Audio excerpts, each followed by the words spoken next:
এখন বাজে প্রায় 3টে আর আমরা এখন খেতে বসেছি, কারণ এখন যে গরম পড়ছে খাওয়া দাওয়া লোকের উঠেই গেছে বললেই চলে। আর কয়েকদিন বৃষ্টি ছিল, তাতেই বেশ ওয়েদারটা ভালো ছিল, বেশ ভালোই ছিল ওয়েদারটা। আর এখন আবার সেই জ্যৈষ্ঠ মাসে এমন একটা বিচ্ছিরি পচা গরম, তাতে মানুষের খাওয়া দাওয়ার রুচিও চলে গেছে। খাওয়ার মধ্যে শুধু খাচ্ছে কিনা জল, মানে ঠান্ডা জল পেলেই তাতেই হবে, এত গরম। শোল মাছ, এটা ঢেঁড়সের তরকারি।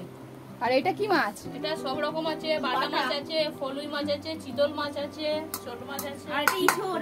আর ওটা কি? আর এই দেখো, এটা হচ্ছে এঁচোড়।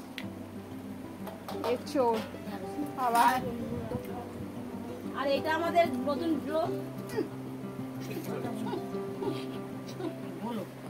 আর নতুন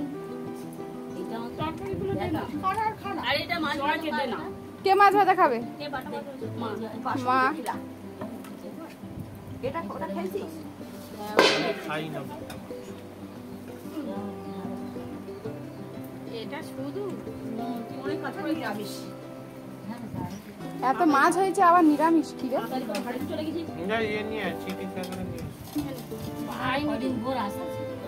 সকালবেলা ছিল নি এর কাছে আমার হাতে।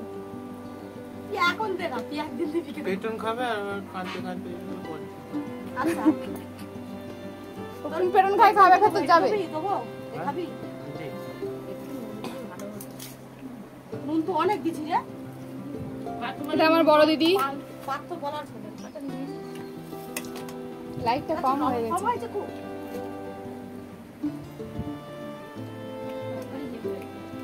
যাই হোক মশলা বিনা মশলার তরকারি। বিনা মশলার তরকারি? হ্যাঁ বাবা তাই না? আমরা হালকা হালকা মশলা দিয়েছি, বেশি মশলা দেওয়া হয়নি।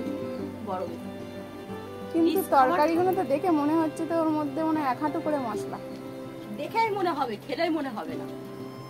গরমে একটু হালকা খাওয়াই ভালো। একের ঝোলের মতন তরকারি